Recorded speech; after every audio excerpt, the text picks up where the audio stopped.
नमस्कार, राजधानी न्यूज में आप सभी का स्वागत है। मैं आप सभी के साथ कौसर परवीन। चलिए बढ़ते हैं आज की खबरों की तरफ।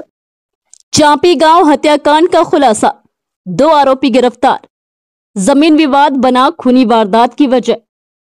जमशेदपुर पूर्वी सिंहभूम जिला स्थित कुवाली थाना क्षेत्र के चांपी गांव में 13 जुलाई की देर रात वृद्धा निरासी सरदार की हत्या और 2 अन्य पर जानलेवा हमले के मामले में पुलिस ने 2 आरोपियों को गिरफ्तार कर लिया। गिरफ्तार किए गए आरोपियों में शिशुधर सरदार और विक्रम सरदार शामिल है। इस मामले में जितेंद्र सरदार के खिलाफ भी नामजद प्राथमिकी दर्ज की गई है। मामले का खुलासा ग्रामीण एसपी ऋषभ गर्ग ने शनिवार को पुलिस कार्यालय में आयोजित प्रेस वार्ता में किया।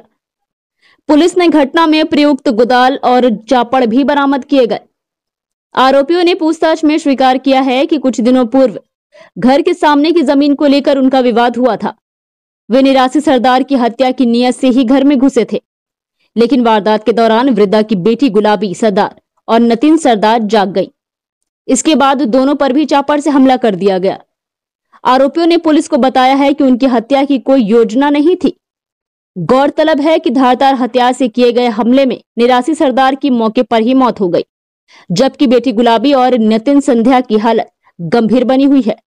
दोनों का इलाज रिम्स में चल रहा है। इस पूरे मामले में मृतका की पुत्री गीता सरदार ने थाने में लिखित शिकायत देकर बताया कि संपत्ति विवाद को लेकर रिश्तेदारों ने ही इस वारदात को अंजाम दिया। से एक घटना घटी थी जिसमें एक परिवार की महिला सदस्यों के ऊपर जो है 2 अज्ञात लोगों ने हमला किया था और उनकी काफ़ी ज़्यादा जख्म हुआ था, जिसके चलते एक महिला की डेथ भी हो गई और 2 महिलाएं जो है अभी भी काफ़ी गंभीर अवस्था में भर्ती हैं। उसी क्रम में जब अनुसंधान किया गया, पता लगा कि इन लोगों का अपने ही गांव के कुछ लोगों के साथ ज़मीन का विवाद था, जिसके चलते इन लोगों पहले भी कहासुनी होती रहती थी। उसी के क्रम में एक दिन बाद जब ज़्यादा बढ़ी तो इन दोनों ही लोगों ने मिल करके उन महिलाओं के सर पे बहुत अधिक जोर से प्रहार किया। उसमें जो इन लोगों ने हथियार का इस्तेमाल किया था वो आपके सामने है, ये बरामद हुए हैं इन लोग की निशानदेही पे ही, और इन लोगों को आज हम लोग पकड़ करके कानून में मतलब जेल भेज रहे हैं। नहीं है जो है लोग, मतलब इन लोग के आसपास के ही रहने वाले हैं, तो डायरेक्टली कोई रिलेटिव नहीं है। कुछ विवाद आसपास जैसे गांव में छोटे मोटे कहासुनी के मसले होते रहते हैं, ऐसा कोई बहुत वैसा विवाद नहीं है कि किसी की मतलब कुछ हमको लगता है कि मेन ज़मीन का ही मैटर है। बाकी इन्वेस्टिगेशन में हम लोग और देखेंगे, कुछ और चीज़ें निकल के आएंगी तो जरूर बताएंगे।